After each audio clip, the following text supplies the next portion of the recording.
السلام علیکم۔ وعلیکم السلام۔ مفتی صاحب، یہ جو انہوں نے فتویٰ لگایا تھا بریلویوں کے مولانا احمد بریلوی نے کہ یہ حرمین شریفین سے فتویٰ لیں کہ ہمارے علماء دیوبند یہ کافر ہیں حرمین شریفین سے، اس میں آپ کی کیا رائے؟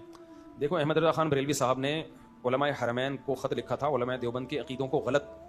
اس میں ثابت کرنے کے لیے، تو پھر علماء دیوبند نے المحند علی المفند لکھ کی حرمین کے علماء کے پاس بھیجی، تو اس پہ ان سب علماء نے کہا کہ ٹھیک ہے یہ عقیدے، یہ بھی ہمارے برحق ہونے کی ایک دلیل ہے کہ اگر یہ علماء دیوبند کے ذاتی عقیدے ہوتے تو اس وقت کے سارے حرمین کے علماء اس کی تائید تھوڑی کرتے۔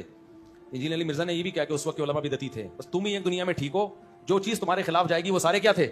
بدعتی تھے۔ میں نے بتایا کویت کے پوری جو مجمع جو کویت کا ہے، اس کا نام میرے ذہن سے نکل گیا، پوری علماء کی کمیٹی ہے کویت کا، اس لیے نام لے رہا ہوں کہ وہ تو میں نے سرچنگ میں آ گیا نا، ورنہ تو جامعہ ازہر میں آپ جائیں گے وہاں بھی آپ کو یہ ملے گا، تو کہیں بھی جائیں گے دنیا میں، یہ تو انجینئر نے بیٹھ کے، اور اگر کوئی عقیدہ نہیں بھی رکھتا، جیسے سعودی عرب کے بعض سلفی ہیں ان کا یہ عقیدہ نہیں ہے، وہ بھی ٹھیک ہے، اس کو تو انجینئر نے ایشو بنایا ہے، سمجھتے ہو کہ نہیں سمجھتے؟ ہماری نظر میں بنیادی عقیدوں میں سے نہیں ہے۔ تو باقی احمد رضا خان بریلوی صاحب نے یہ لکھا تھا، تو پھر المحند علی المفند انہوں نے جواب لکھیا اور اس کی علماء حرمین نے تائید کی تھی۔ تو انجینئر علی مرزا پتہ ہے کیا ڈرامے کرتا ہے کہ ایک نے ان کے خلاف لکھا، انہوں نے ان کے خلاف لکھا، دونوں مولوی لڑ رہے ہیں آپس میں، تو تم بھی تو لڑ ہی رہے ہو، تم دونوں سے لڑ رہے ہو، تم نے لڑائی ختم تھوڑی کی ہے، یا تو آپ چپ رہتے، جیسے ہم نے یہ واقعہ ہوا تو اب چپ ہے نا ہم، اب یہ تھوڑی ہم ہر تھوڑے دن میں اس واقعے کو اچھالیں گے کہ احمد رضا خان بریلوی صاحب نے یہ کیا، بھائی جو کرنا تھا اس کا جواب ہو گیا، یہ قصہ کیا ہو گیا، ختم، اب وہ لڑائی کیا ہو گئی، ختم، اب اس کو جو اٹھا رہا ہے وہ غلط کر رہا ہے۔ اب انجینئر نے کیا کیا، دوبارہ سے اس لڑائی کو اٹھایا، یہ یوں بولتے ہیں وہ اس کے خلاف یوں بولتے ہیں، یا تو آپ لڑائی کو ختم کرنے کا طریقہ ہے ٹاپک ختم کر دو، اور اگر آپ نے ٹاپک ختم نہیں کرنا تو پھر یہ نہ بولو دونوں لڑ رہے ہیں لہذا دونوں غلط ہیں، پھر آپ تحقیق کر کے بتاؤ کہ ان میں صحیح کون تھا اور غلط کون تھا، پھر آپ بتاؤ کہ جنہوں نے شکایت لگائی تھی انہوں نے غلط شکایت لگائی ہے۔ علماء حرمین کی پھر تائید آ گئی علماء دیوبند کے لیے کہ نہیں، آپ علماء دیوبند کے علماء حرمین سے اتنے اچھے تعلقات تھے کہ جو مولانا مکی صاحب ہے نا اب تک جو درس دے رہے ہیں، آپ دیکھو جا کے،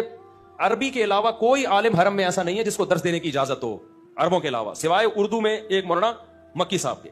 اور بادشاہ نے ان کو لیٹر لکھ کے دیا تھا کہ ان کے دادا کو کہ آپ کے بعد آپ کا بیٹا، اس کے بعد ان کا بیٹا، جب تک آپ کی نسل چلتی رہے گی کوئی حرم سے آپ کو ہٹائے گا نہیں، لیکن اب بدقسمتی کہہ لو کہ مولانا مکی صاحب کا کوئی بیٹا ہے نہیں، تو یہ تو علماء سے تعلقات کی بیس پہ ان کو یہاں پروٹوکول ملا تھا، تو ہمارے بہت سارے یہ اس وقت سعودیہ سے ہمارے تعلقات تھے اکابر کے، جب سعودی عرب میں قحط تھا، بھوک تھی،